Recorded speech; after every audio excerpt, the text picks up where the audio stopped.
Good evening, everyone, and welcome to Boo, Tour Eerie Erie II. After our first tour last year, we realized that Erie County is filled with haunting tales and eerie events.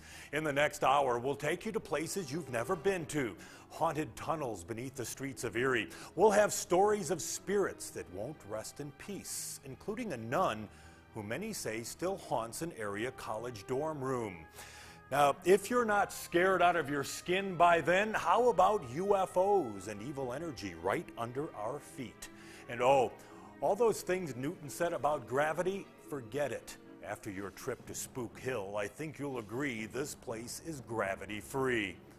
We'll start tonight's Eerie tour at a house in Girard Township where the ghost of Miss Biegert, the victim of a brutal murder 70 years ago, is still on the minds of the current homeowners.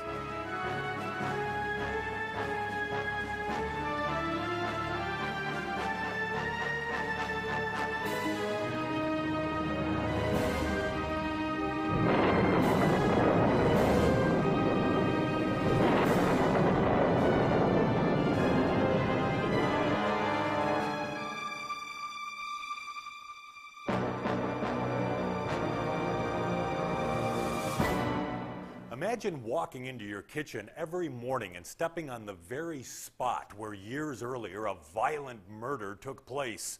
Well, that's the setting for our first haunting. By the way, if you feel the presence of a ghost while you watch, don't worry, it's probably only Miss Biegert.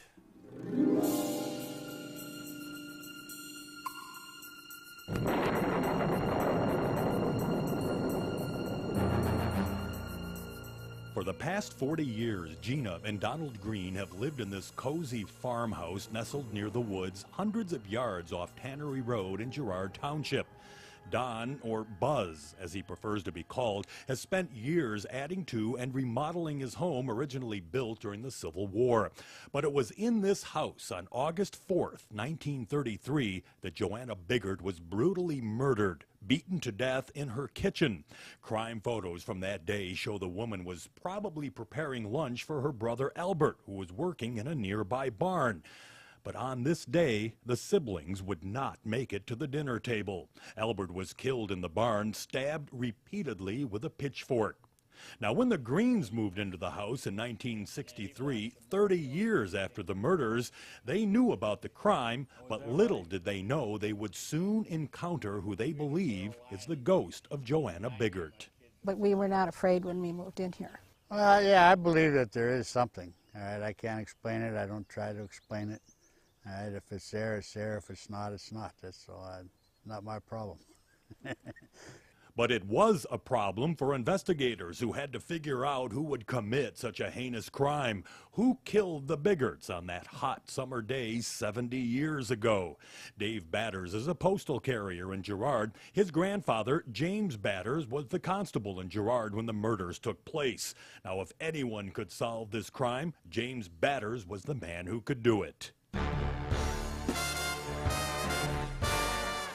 He had a reputation almost like the modern-day Columbo, where he would track you down, and he had great gut instincts. If he thought you were guilty, he would just pester you until you confessed, and that's usually what happened. It only took a week or so to track down a suspect. Batters felt he had his man. His gut instinct was that it was this man named Lynn Sloan, who was a half-breed Indian, is how they termed it back then. Well, Batters was half right. Sloan was their man, but as the investigation progressed, another suspect was caught. This guy with the funny pants, his name is Thomas Smith. He's the one who actually killed the Biegerts. But wait, there's more. The Biegert murders were part of a twisted lover's triangle involving this beauty, Hattie Luther. During the trial, it came out that Lynn Sloan had been having an affair with Hattie Luther for the past 6 years, and that Hattie Luther had wanted Tom Smith and Lynn Sloan to kill her husband, and then she would share in the insurance money, and then she could be with Lynn. Now, I wonder who got the short straw on that deal. But the question remains, why were Albert and Joanna Biegert killed? And there was a theory back then that perhaps Thomas Smith decided to kill the Biegerts in order to set up the George Luther murder, that people wouldn't be suspicious because there would have been a string of murders. In the end, Thomas Smith was convicted of murdering the elder Biegerts. The jury found him to be out of his mind. He died in the Fairview Hospital for the Criminally Insane near Philadelphia.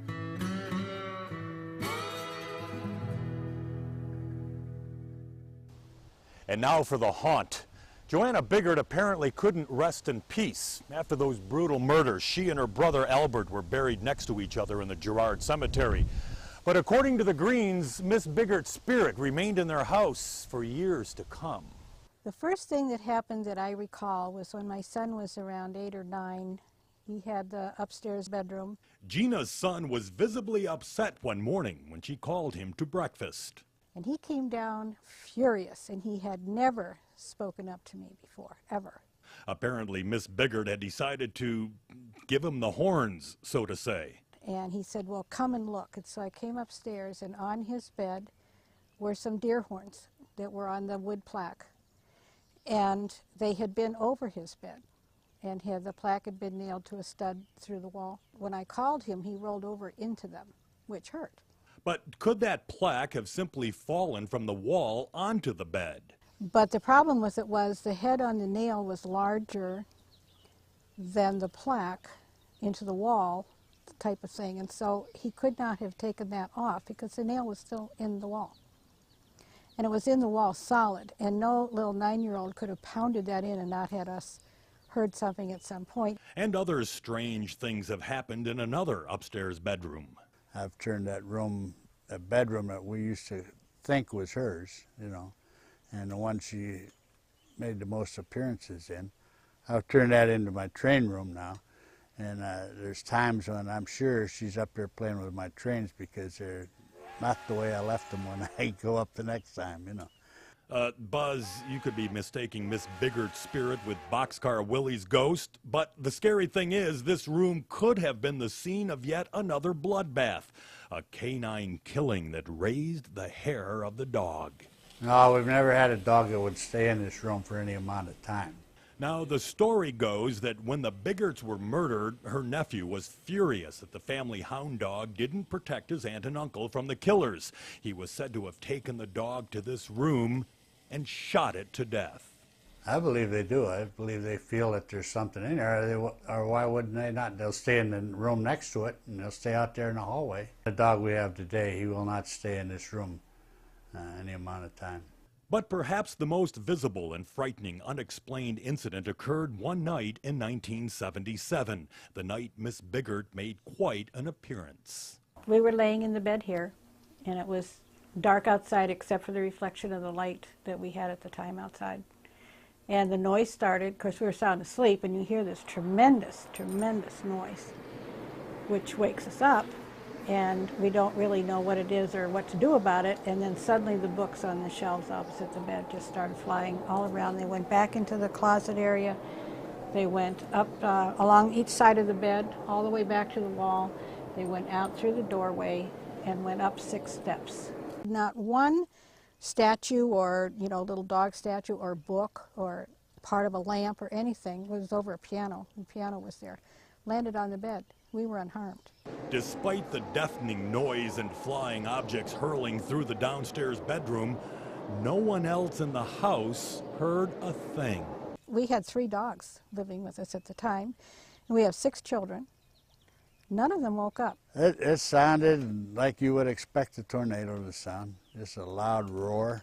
Yeah, and the books were flying. You could see them going through the air because at that time there was a night light out here on them vapor lights, and so it shone in our bedroom window, and you could see the shadow of the lights and things flying around. Now, I mentioned this happened in 1977, 3 a.m., October 31st. And what was funny was my husband said, "Is it Halloween yet?" Which we start to laugh because of the humor in it. It's been several years since any sightings of Miss Biegert have taken place. The old crime scene photos will forever remind the Greens of the violent crime that took place in their kitchen 70 years ago. She put up such a fight to save her life. There was a desk to my left, and there was a chair that was completely broken. The drawers were out of the desk. The contents of the drawers were spilled over the kitchen floor. Gina eventually destroyed her copies of those black and white photos. In my heart, I just feel that once we saw the pictures, that Miss Biegert was just waiting for somebody to care, somebody to know what it was like. I almost feel like she just felt, okay, it's time to relax now. Somebody knows what I went through. Now my daughter says that she went to Conneaut with her. Maybe so. There's always a ghost of a chance. Good night, Miss Biegert, wherever you are. Even though Gina and Buzz haven't seen any sign of Miss Biegert for some time, they wouldn't be surprised if she paid them a visit. It could be an interesting Halloween at the Greens house. Now, as scary as it is for some to see a ghost, for others, the sighting of a UFO could be just as frightening. Many people say they've witnessed an unidentified flying object, but are hesitant to come forward because of the fear of humiliation by family and friends. But an Erie woman says she will risk that chance and tell her story. The woman was on her way to the post office one summer night. The night a UFO hovered directly in front of her car.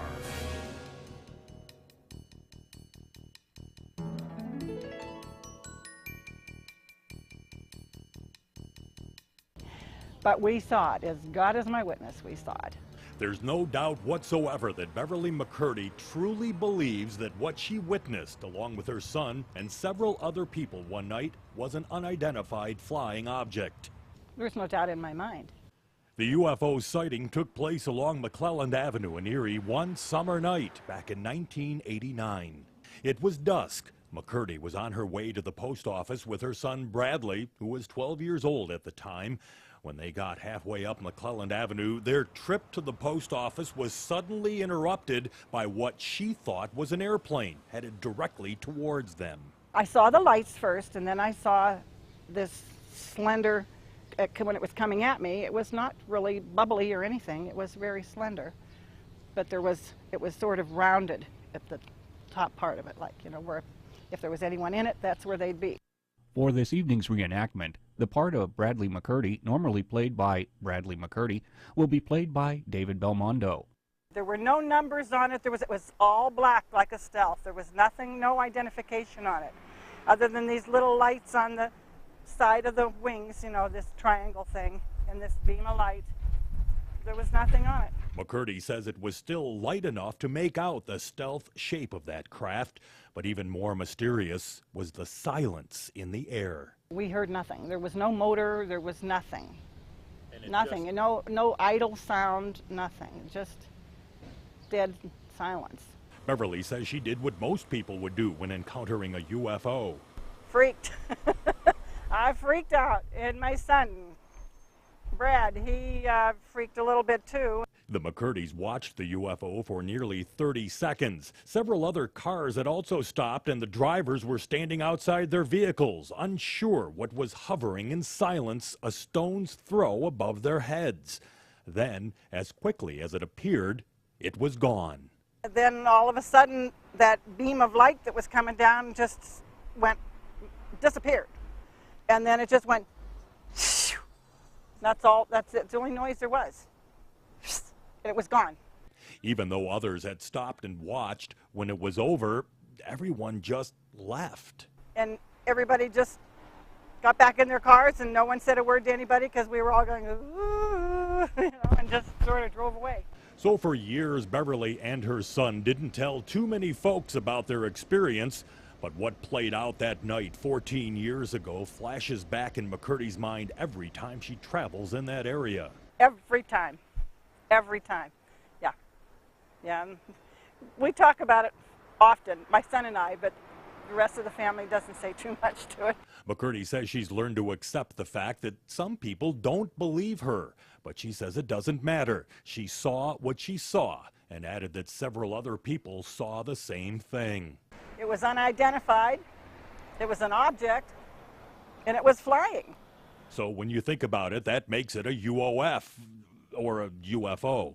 Beverly is hoping that the other folks who were there that night come forward and tell their stories. So do we. A sequel could be in the making.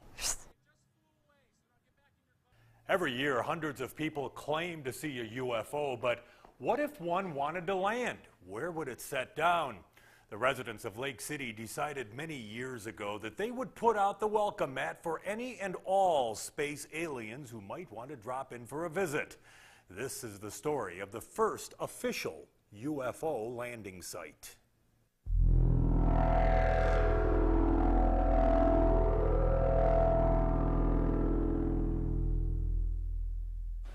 Lake City, Pennsylvania, population 2,300, give or take a few, a growing community about 15 miles west of Erie along the shores of Lake Erie, a town where the daily news is discussed over a cup of coffee at Waxham's, a town where the air is filled with a sweet aroma of fresh baked donuts, a town where the first official UFO landing pad was constructed.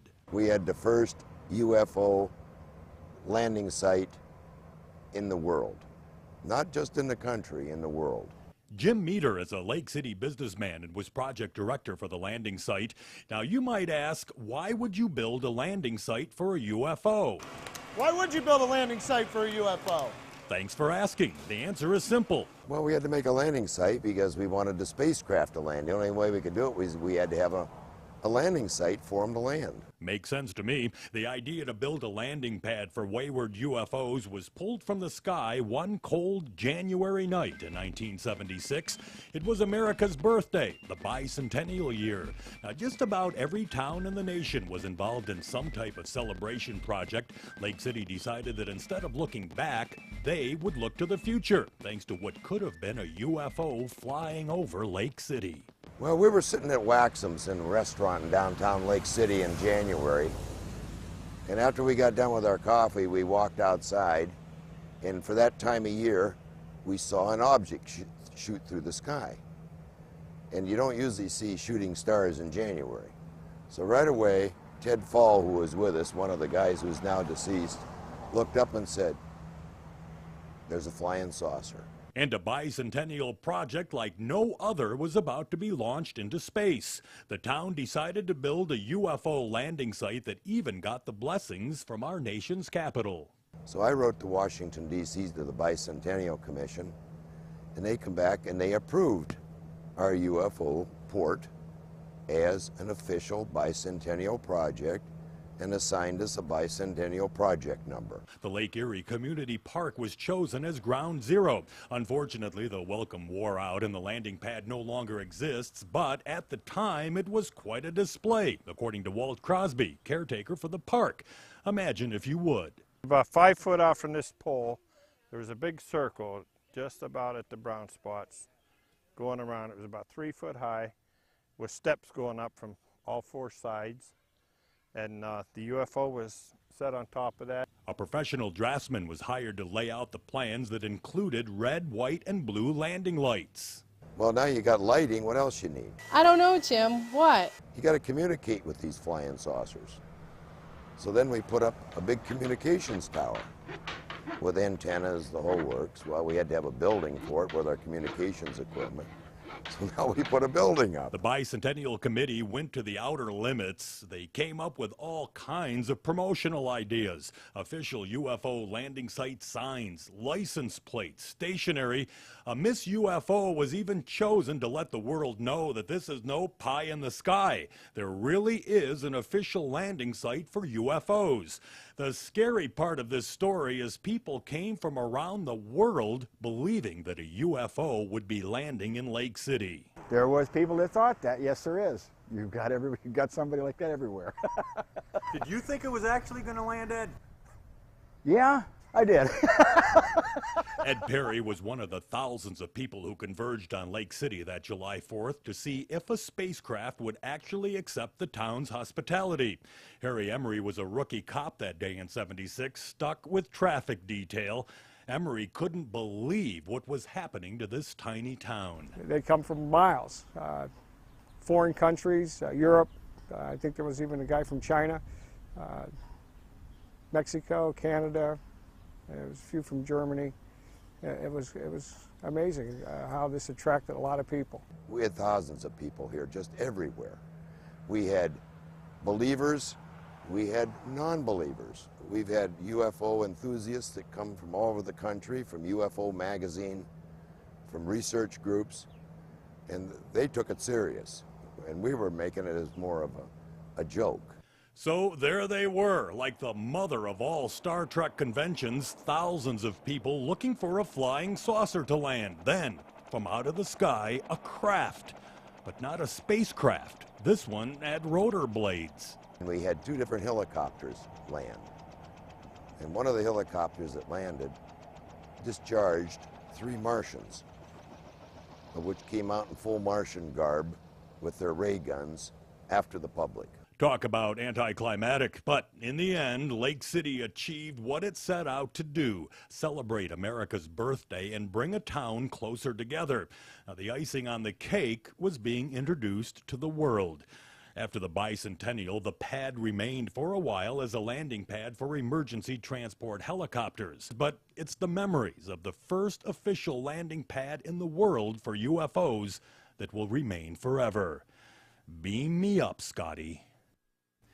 It's hard to say just how many people see UFOs every year. Many sightings are never reported, but the government still investigates any reported claims. So far, though, no aliens from space have invaded our society. Or have they? When we come back, it looks like an ordinary stretch of road, but Spook Hill is not your typical highway overpass. Why does this small section of highway seem to defy gravity? We think we found the answer. And we'll have the haunting tale of a nun who committed suicide on the campus of Mercyhurst College many years ago. Some say her spirit still haunts the very room where she took her life. Don't venture far from your TV. Boo! Tour Eerie Erie II will be right back.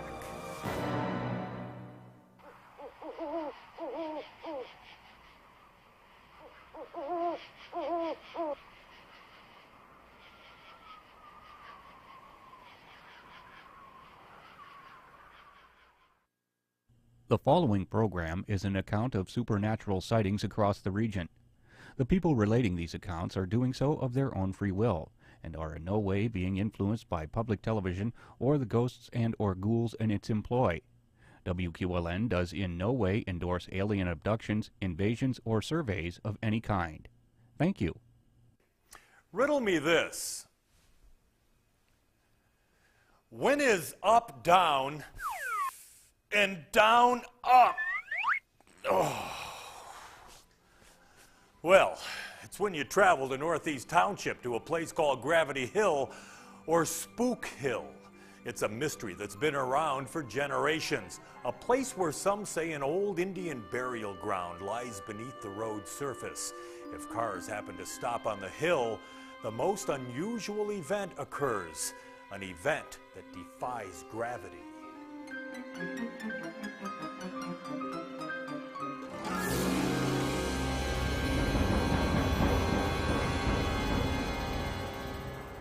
If you grew up anywhere in East Erie County, chances are you knew about Gravity Hill or Spook Hill, because this is one spooky stretch of road.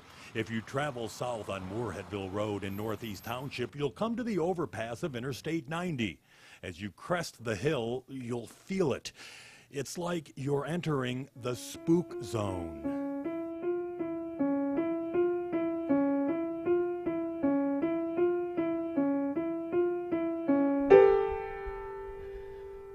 So as we pull up onto Spook Hill, this is where the haunt comes in. We put the car in neutral, get out of the vehicle, and as you can see, the car is rolling up the hill on its own. No driver. Little spooky, isn't it? It didn't take us long to find some folks who experienced the phenomenon, mostly while growing up. It was a great place to take your dates, winky winky. Donna Mindek and Dave Bossert are Harbor Creek Township supervisors, and like those who are drawn to Spook Hill, they both agree. It's absolutely possessed. I'm sure of it. I think the damn road's haunted. And after spending a chunk of the afternoon on Spook Hill, so do I. Mindek says even after the interstate was built, the asphalt oddity continued. stories say that the road was always that gravity problem or eerie situation, and after they put 90 in, they thought it would correct, and it never did. Well, I think a lot of people on dates went up to look and see if the hill, how the hill worked. And yeah, right. and it always, you shut the car off and it backed up. We'd go up there with maybe 5-6 cars in a row and see if the 5-6 cars would start to roll, and by gosh, they did. Now, some stories suggest that an old Indian chief buried beneath the road not only moves cars off his grave, he also has powers over those who dare walk Spook Hill. When you're walking up the hill, you feel like you're walking down the hill, and when you're walking down the hill, you feel like you're walking up the hill. I didn't walk much up and down the hill, though. And I can see why. Bottom line, walking Spook Hill can be confusing. As you can see, Spook Hill defies gravity, but why will cars weighing thousands of pounds roll backwards while other round objects stay in place? Well, we conducted our own experiments.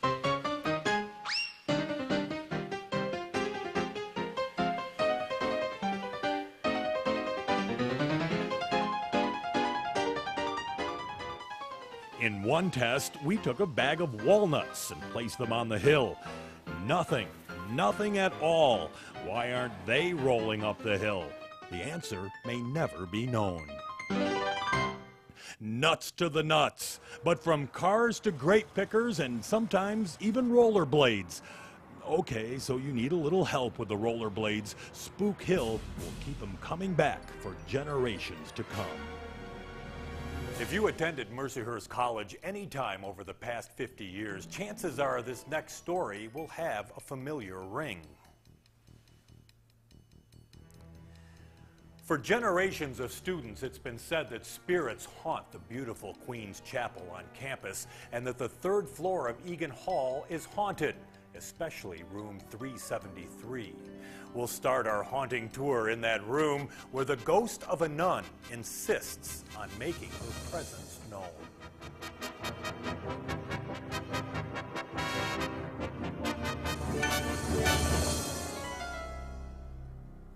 I think this was more of a spirit than a ghost.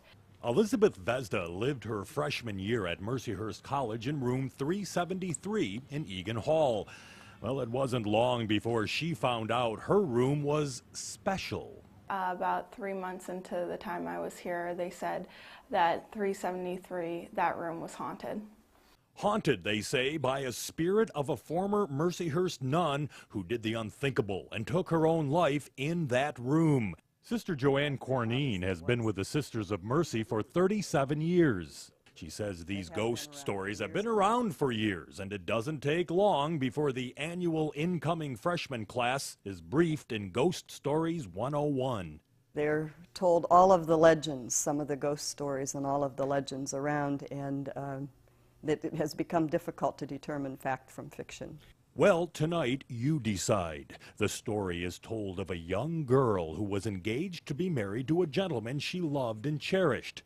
But the young man was called to fight for his country during World War II, and the two were soon separated. But the engagement ring never left the girl's finger. Then, legend has it, the young woman received some bad news. Well, she supposedly was told that he was killed, and she decided that she could never love another, and so she would become a nun, which she did, and she at some point placed the ring on the statue of the Infant of Prague. That statue to this day still remains in the Queen's Chapel. Now, soon after, the woman took her vows and became a nun. Then, another visit from the postman. Talk about bad timing. She received word that the story of, or the report of her fiance's death was erroneous. And she didn't know what to do. She had made vows, and she still loved him, and she didn't know how to choose. And so the legend has that she hung herself, but that's purely legend. Legend or not, Elizabeth says during her freshman year in room 373, she heard and saw plenty of ghostly things that she could not explain. I heard scratching at night on the walls, faucet dripping. Also found chestnuts laying around in my room, places where they could never be. There's no reason for them to be there. Even during daylight hours, Elizabeth says strange things happened in that room. I would leave to go to class at about 8:30 in the morning, whenever class was. I'd leave it open just to get some fresh air in, and when I came back it would be all the way up. And there's no way you can do it from the outside. You have to do it from the inside. At first I was like, oh, maybe I just shut it before I left, and then it got to the point where I took the time and actually put it down and looked up and saw that it was open, and when I came back it would be up, and I was like, this is too weird. But the spookiest part of this ghost story are the chestnuts Elizabeth found in the different locations throughout her room. In the dresser drawer, in the closet, and on the ground.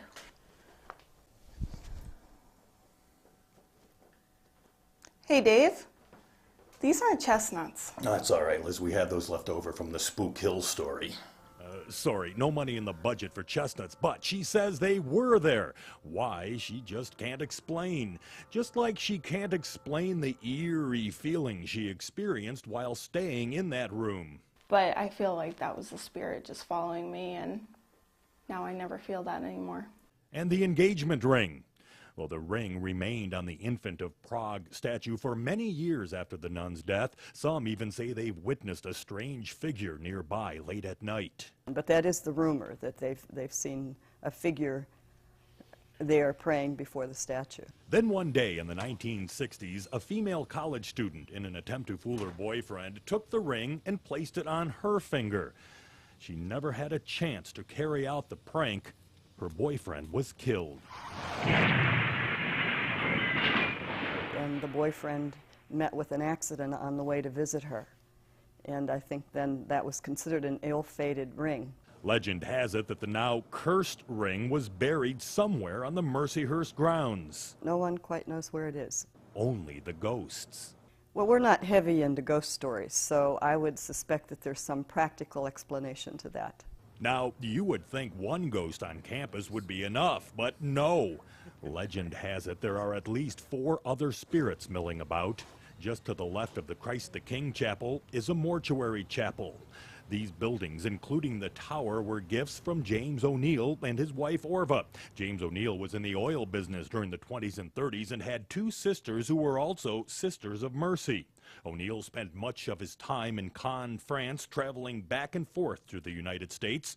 Now, in the mortuary chapel are 4 empty crypts. O'Neill had planned to spend eternity there along with his wife and 2 sisters. But according to Mercyhurst's Gary Bukowski, Vice President of Institutional Advancement, things didn't quite go according to plan. He died in Cannes, and then the pact that I remember that was worked out was that if she were to die in the United States, his body would be interred from France and brought back, and he and his wife would be buried in that mortuary chapel. But as it turned out, she died in France and was buried in Our Lady of the Pines. O'Neill's 2 sisters died at the Mother House in Titusville. They're buried in a nearby cemetery there. But legend has it that all 4 would like to rest in peace in their own crypts and can be seen late at night in the chapel looking for ways to enter their final resting place. I don't believe it, no. But it's a good story. The kids love it. And they scare the wits out of the freshmen. And then they won't go in there at night to pray. Well, that's not a good thing. Because they're afraid. After more than 50 years at Mercyhurst, Sister Marcia McDonald says baloney to the ghost rumors. It's a great Halloween story. And that's all it is. Sorry. Sorry to spoil. Put it in a pumpkin for Halloween. And that's just where this story is going. As soon as we can get Sister Damien to quit looking for that lost ring. Do you believe there are places on this earth where evil vents itself from the ground? A place where noxious energies are released, maybe from the bowels of hell? Well, a Harbor Creek man says he knows of a place like that, and as proof, along with his divining rods, took us to the evil tree. Oh, don't sit too close to your TV. Things could get as twisted as a corkscrew.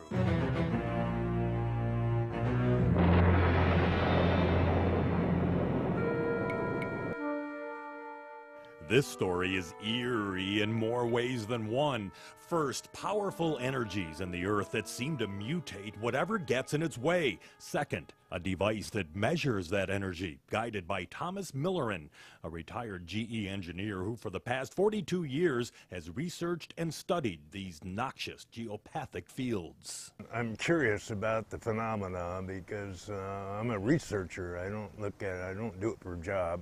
I do it for research to understand the principles and see what it does, what it doesn't do. What this noxious energy does, according to Millerin, is powerful enough to mutate living things. Now, from a distance, this tree looks like any other tree lining these well-manicured yards in Harbor Creek. But a closer look reveals anything but. Its trunk is twisted and gnarly, almost evil in appearance. Tumor-like growths appear on its grotesque limbs. Millerin says this tree, unfortunately, is growing over a noxious geopathic field. There's a possibility all these gnarls and unnatural phenomena in that tree there kind of implies that there's something at work that's distorting the life force of that tree. These energy fields occur randomly throughout the entire Earth's crust. Millerin has written several publications on this spooky energy. To detect these noxious fields, Millerin relies on his skills as a dowser, one who can find water or minerals or energy underground through the use of divining rods. So I discovered, gee, somehow I'm part of the instrument. The dowsing instruments are just a projection of me. Those brass rods, coupled with the ability to unlock his sixth sense, gives Millerin that special ability that most people cannot gain access to. Everybody basically has the ability to do it, but they can be blocked either by an intent of their mind that it doesn't work or it can't work. It doesn't fall into scientific terms as far as present-day science. Millerin took his divining rods and began to measure the noxious fields or evil energy emanating from the base of this twisted tree. Yeah, things coming off across here. Let's see if I pick it up over here. Measurements were taken from several different angles. Millerin concluded there was some kind of life force left in the tree. Well, it looks like the mutation of the tree is the tree apparently has enough life force that it's deciding to grow even in its mutated state. How very, very odd. As evil-looking as this tree is, some kind of life force still exists. Some kind of wicked energy just waiting to escape. Yeah. Is there any way that this could be the devil trying to get out from under this tree? I don't think so. You don't think? I don't want to get into that part, but... Yeah, maybe we better leave well enough alone and wrap this up before we disturb what shouldn't be disturbed.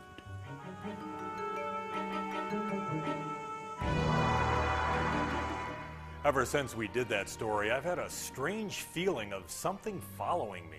Something evil. Excuse me. Jessica, could you give me some water, please? Thanks.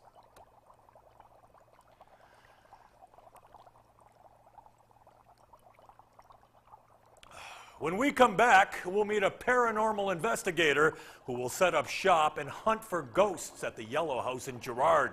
The tenant there says the place is haunted. We'll be calling all spirits. And it's one of the finest places to dine in Erie. The elegant Porter's Restaurant is located in the old Union train station. But under this historic landmark are tunnels that descend for 4 stories beneath the streets of Erie. Some say those passages are haunted. Take the tour with us, if you dare. We'll be right back.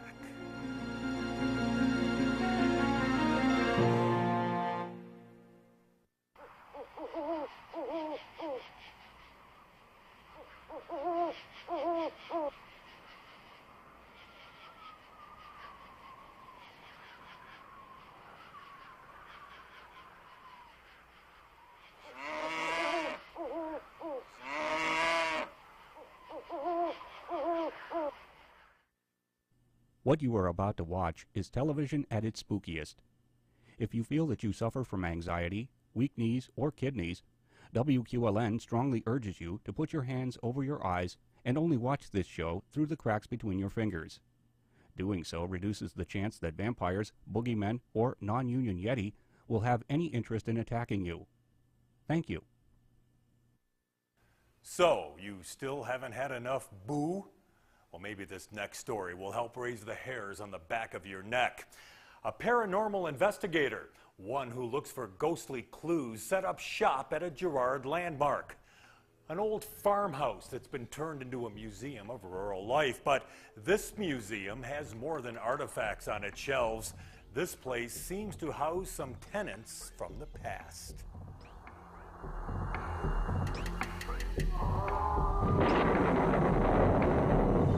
So it seems that their presence is still in this house. Jeffrey Domowitz and his wife Jennifer live in this historic farmhouse off Tannery Road in Girard Township. Jeff is site administrator of the Battles Museum of Rural Life, and this house, built in 1858, was home to Rush Battles, one of Girard's most prominent citizens.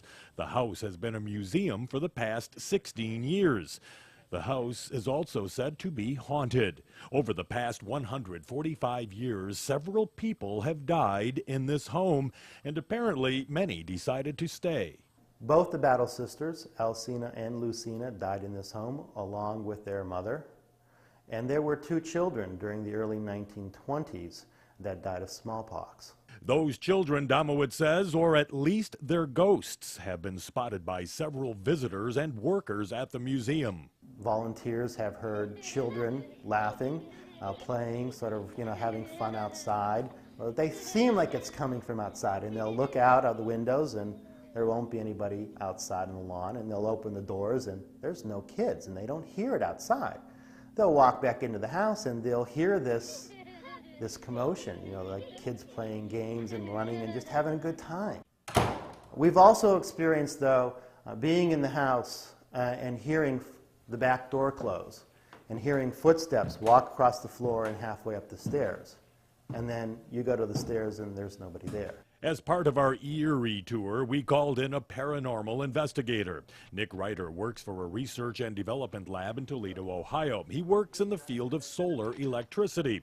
But he's been investigating paranormal activities for the past 6 years and says he enjoys finding the strange things that go on in our world. Primarily, this is a passion. It's scientific research done by an amateur, at least in that field. I'm not trying to prove any metaphysical points. But he did come prepared to hunt for ghosts or any type of paranormal activity that many say they've witnessed in this house turned museum. And mainly what we're looking for in a haunting is evidence of something that's unusual, something that is out of place or does not make sense by classical science. And so in order to try to confirm that, we have to use known instruments. Instruments that cover a variety of forms of ghostly energy. This is a home-designed and home-built magnetic field detector. It's a Hall effect detector. It looks for deviations in the background magnetic field of the Earth. An electromagnetic pickup is also part of his arsenal of ghost detecting equipment. This is for attempting to pick up AC fields or modulated fields that might be in a region, magnetic or electromagnetic fields. And on those special occasions, picks up squeals. This is a digital thermometer and relative humidity gauge. I can use this to try to confirm claims of temperature drops in rooms, which is a frequently reported phenomenon in cases of hauntings. An ultrasonic detector is used to pick up sound energy or acoustic energy, which is in the ultrasonic range. Above the range where humans would normally hear, and it translates it down in frequency so that I can hear it. So if there are strange energy patterns or swiftly moving objects or some kind of a squeaky ghost, presumably I could pick something up with this. And how about asking for one of these at your local hardware store? This device is a calibrated traceable hygrometer, thermometer, and dew point meter. Then there's the bank of solid-state light-emitting diodes, a ghost finder using strobes. The concept here, or the theory behind this, was that perhaps ghosts either are flickering in and out of our world somehow, or are existing in some kind of a pulsating way, or move very quickly. And so if you have a pulsed light source that could somehow match that frequency, you might be able to get a ghost to show up more solidly and actually get a look at it. Finally, probably one of the most valuable pieces is the good old digital camera. So, with the tools of the trade in hand, Ryder began his search for any type of paranormal activity in the old Battles house. Right here at this threshold, there is a little bit of a magnetic distortion. It's interesting.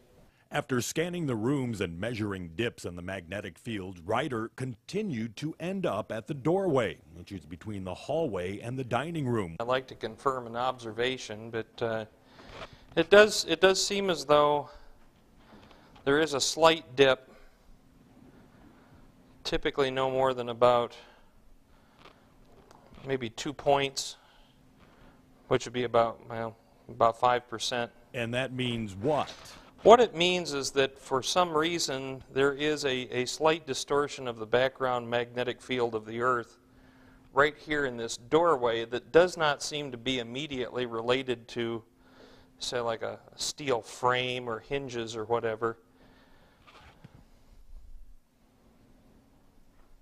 And these are the sorts of distortions that we'll get from time to time, ones that don't seem to have any origin or rational explanation, that would make us think that maybe there is some form of a subtle energy pattern right in this area.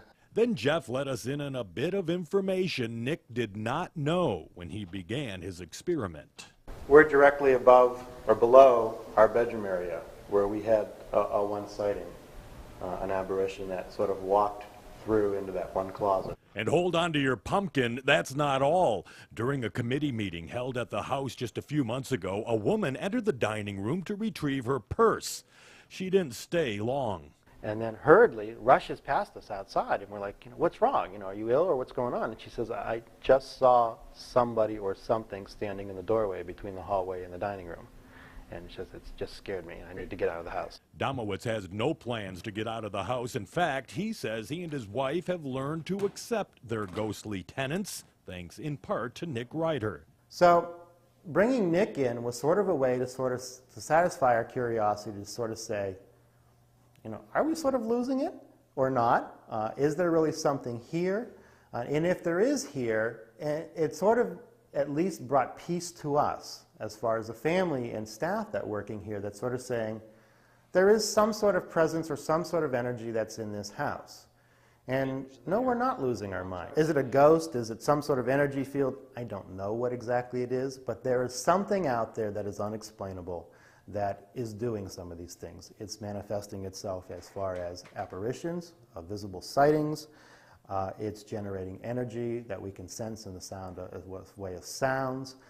It is moving objects. Oh, and by the way, the Battles house is just a stone's throw from Buzz and Gina Green's house. Remember the house where the Biegerts were murdered? Maybe ghosts like to stay in the neighborhood after all. You just never know. Now our next haunting takes us deep beneath the streets of Erie, where very few people have ventured. There are a series of tunnels that run 4 stories under the old Union Station at 13th and Peach. Employees who work at a fine restaurant in that building say they're convinced that ghosts patrol those tunnels and even make their way into the restaurant.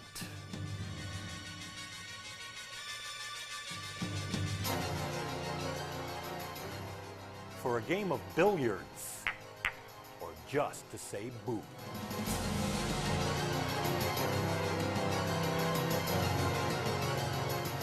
It's known as one of Erie's finest restaurants. Porter's is located in the historic Union Station in downtown Erie. Built in 1927, this place was bustling with activity, non-stop trains loading and departing for different destinations, soldiers saying goodbye to wives and girlfriends as they leave for war.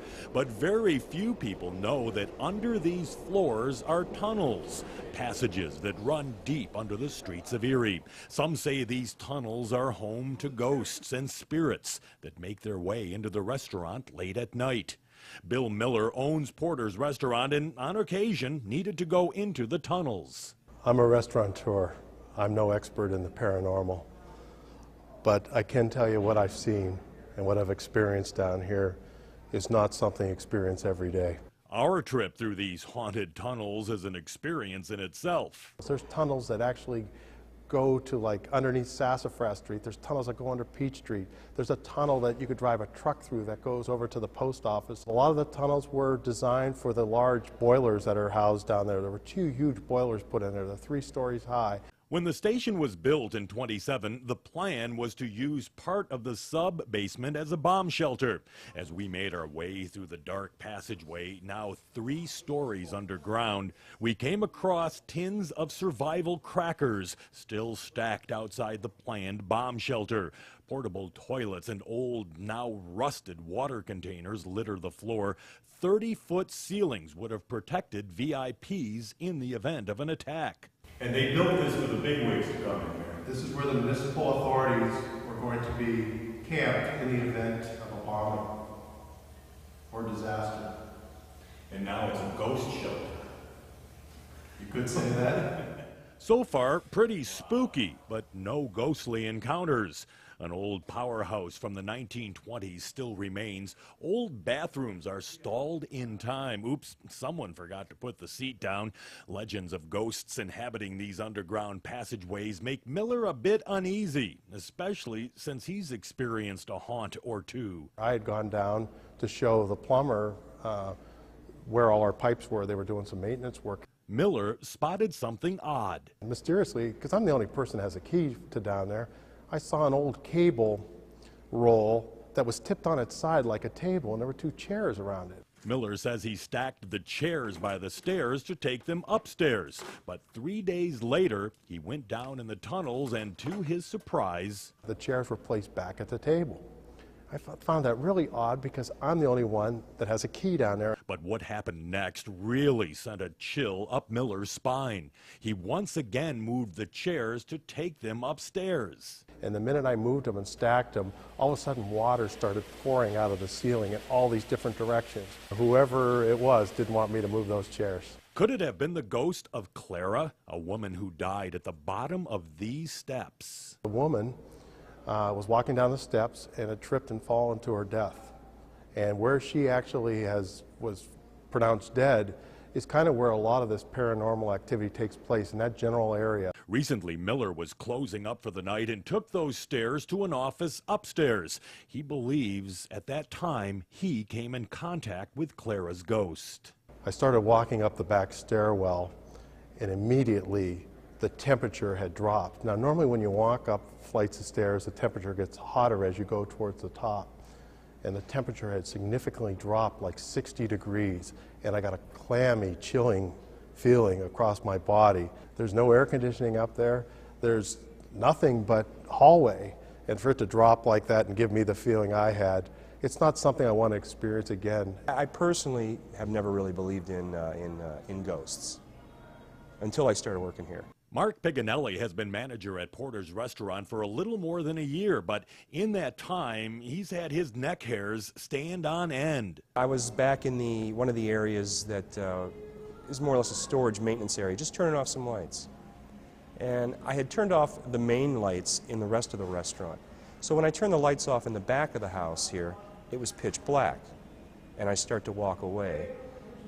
And I just felt something behind me. Just knew something was behind me. And when Mark got to the front door, in record time by the way, he saw something he just can't explain. And the light that I had just turned off in the storage area where this was all happening was back on. Mark says he thinks this place houses more than just the ghost of Clara. People have probably died here. We're talking about, what, 80, 90, 80 years? At night, at 3 in the morning, like I said, this is a different world. and you just feel it. You just know it. Jared Brummel knows it. After a long night of bartending one night earlier this summer, he was sitting at the bar enjoying a cold one. That's when he heard someone playing pool. But the pool room was empty. There was nobody in here, just myself, about 2:30 in the morning. And about halfway through my beer, I heard pool balls in here bouncing around, as if someone was playing pool. I just wanted to get out of here. My hair was standing up on my neck the whole time. I just couldn't deal with it anymore. Just 15 feet from where Clara tumbled down these stairs to her death, Leanne Moscow prepares for her night as a waitress at Porter's. She believes it was Clara who one night decided to give her a little scare. I was standing there doing the rest of my side work, sorting the silverware, and I felt this tap on the back of my neck, like something hit me. I didn't know what it was. I looked down and there's this mirror, it just shatters. Leanne chalked it up to yet another paranormal episode. In the 2 years that James Davies has worked at Porter's, he's experienced happenings that he blames on Clara's ghost as well. I'll be carrying a tray of whatever, I'll be taking the dishes back, and it feels like someone's tripping me. It happened right over here in this hallway one time. And it literally feels like someone puts their foot out and tries to trip you, but in like a playful sort of way. Maybe there is some truth. Maybe there is something beyond the rational day-to-day lives that we lead. Maybe there is another side. So the next time you're enjoying a fine meal at Porter's Restaurant in the historic Union Station, try not to think about those eerie tunnels that lie beneath or what haunts them when the lights go out.